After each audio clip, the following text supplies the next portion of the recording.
Hi everyone, welcome to our YouTube channel keep it simple. आज के video में हम बात करेंगे रिलायंस इंडस्ट्रीज की, जो कि global investment management firm Apollo global management के साथ मिलकर के यूके की लीडिंग फार्मेसी चेन बूट्स के लिए बिड डालने की प्लानिंग में है। तो इस टॉपिक को हम इस वीडियो में डिटेल में डिस्कस करेंगे।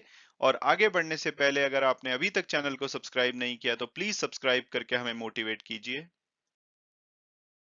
तो सबसे पहले अगर हम बात करें इस डील में इन्वॉल्व सभी पार्टीज के बारे में, तो पहला नाम है रिलायंस इंडस्ट्रीज, भारत की सबसे बड़ी कंपनी, 19 लाख करोड़ से भी ज्यादा का मार्केट कैपिटलाइजेशन, एक साल में 50,000 करोड़ से भी ज्यादा प्रॉफिट कमाने वाली इकलौती भारतीय कंपनी।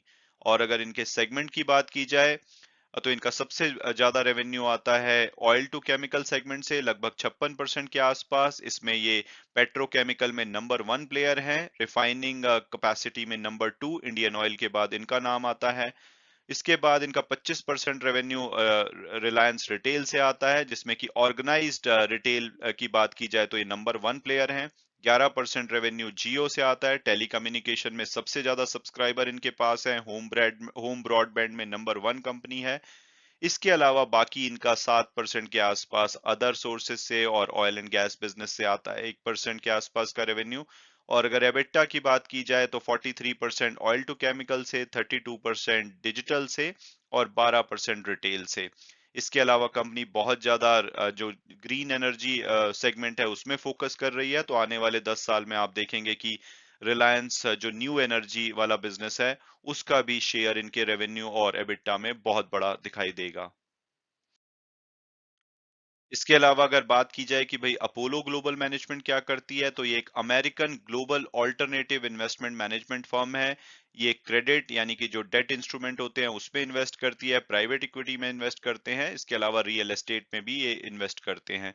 और अगर इनकी असेट अंडर मैनेजमेंट की बात की जाए तो सितंबर 2021 के नंबर के हिसाब से इनके पास 481 बिलियन यूएस डॉलर की असेट अंडर मैनेजमेंट थी, जो कि अगर थर्ड क्वार्टर 2011 से देखें तो पिछले 10 सालों में यानी कि 6 टाइम्स इनकी असेट अंडर मैनेजमेंट बढ़ी है।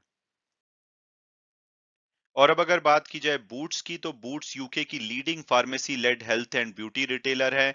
इनके 2200 से ज्यादा यूके में स्टोर्स हैं, लेटेस्ट वेबसाइट के हिसाब से 2276 इनके स्टोर्स हैं। और ये वहां पे लोकल कम्युनिटी फार्मेसी की तरह ऑपरेट करते हैं। इसके अलावा इनके लार्ज डेस्टिनेशन हेल्थ और ब्यूटी स्टोर्स भी हैं। और बूट्स यूके जो है वॉलग्रीन्स बूट्स अलायंस के इंटरनेशनल डिवीजन का पार्ट है। और वॉलग्रीन्स आप डेफिनेटली जानते होंगे, अगर आपने कभी यूएस में ट्रैवल किया है तो आपने इनकी फार्मेसीज वहां पे देखी होंगी। ये यूएस की नंबर 2 फार्मेसी कंपनी है सीवीएस के बाद।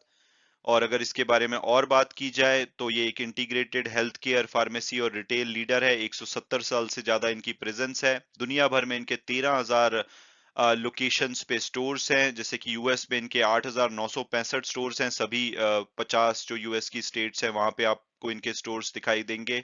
उसके अलावा यूके में जो बूट्स के नाम से ये ऑपरेट करते हैं, 2276 वहां पे स्टोर्स हैं। इसके अलावा ये Mexico, Chile, Thailand, Republic of Ireland मिला करके टोटल 9 कंट्रीज में ये ऑपरेट करते हैं। और इसके अलावा इनकी जो हेल्थ केयर फोकस्ड इन्वेस्टमेंट है वो भी चाइना में, यूएस में और दूसरे अन्य कंट्रीज में है। और इनके अगर ब्रांड्स की बात की जाए तो वॉलग्रीन्स आपको दिखेगा यूएस में, इसके अलावा बूट्स यूके में, और भी इनके Duane Reade, the number 7 beauty company, Benavides in Mexico, Ahumada in Chile, ये सभी इनके ब्रांड्स हैं जो कि वॉलग्रीन्स के अंदर आते हैं। और अब अगर बात की जाए लेटेस्ट डेवलपमेंट की, तो रियूटर्स ने अपनी एक रिपोर्ट में बताया कि जो रिलायंस इंडस्ट्रीज है ये अपोलो ग्लोबल मैनेजमेंट के साथ मिलकर के जो यूके की फार्मेसी चेन है बूट्स, उसके लिए जॉइंट बिड करने वाले हैं। और अगर ये जॉइंट बिड सक्सेसफुल होती है तो ऐसा माना जा रहा है कि बूट्स आपको इंडिया, साउथ ईस्ट एशिया और मिडिल ईस्ट में भी एक्सपैंड करती हुई दिखेगी। और इसमें अगर बूट्स में ये सक्सेसफुल होते हैं तो रिलायंस और अपोलो दोनों ही अपना स्टेक रखेंगे। हालांकि ये 50-50 होगा, या रिलायंस का ज्यादा होगा या अपोलो का ज्यादा होगा, ये अभी तक डिस्क्लोज नहीं किया गया है। इससे पहले जनवरी में वॉलग्रीन्स ने अपना स्ट्रेटेजिक रिव्यू किया था, और उसके बाद इन्होंने बोला था कि ये अपने डोमेस्टिक जो यूएस का हेल्थ केयर बिजनेस है उस पर फोकस करना चाहते हैं। और उसके बाद इन्होंने बूट्स को सेल पे लगा दिया था। और बूट्स की सेल के लिए इन्होंने 16 मई लास्ट डेट रखी है बिड सबमिट करने के लिए। और हालांकि ये जो सेल है ये आसान नहीं होने वाली, क्योंकि इसका जो वैल्यूएशन है वो लगभग 5 बिलियन पाउंड से लेकर के 6 बिलियन पाउंड, यानी कि यूएस डॉलर में बात करें तो 6.27 बिलियन से लेकर के 7.52 बिलियन यूएस डॉलर हो सकता है, यानी कि बहुत ही बड़ी ये डील हो सकती है। और इसमें चैलेंजेस भी आ सकते हैं, क्योंकि इससे पहले जो प्रोमिनेंट बायर थे जैसे बेन कैपिटल और सीवीसी कैपिटल पार्टनर, ये ऑलरेडी बिडिंग प्रोसेस से ड्रॉप आउट कर चुके हैं। और यूके की जो सुपरमार्केट ग्रुप है आस्था, जिसको कि मोहसिन और जुबेर इस्सा चलाते हैं, वो भी private equity group TDR capital के साथ इसमें इनिशियली इंटरेस्टेड थे, तो वो भी ड्रॉप कर चुके हैं। तो डेफिनेटली ये आसान डील नहीं होने वाली, लेकिन अगर ये सक्सेसफुल होती है तो ये रिलायंस के लिए एक बहुत ही गेम चेंजर साबित हो सकती है, और एक कंप्लीटली एक नए सेगमेंट में एंट्री ले सकते हैं। मैं उम्मीद करता हूं कि आपको ये वीडियो पसंद आया होगा और आपने कुछ नया जाना होगा। Thanks so much for watching the video and God bless you all.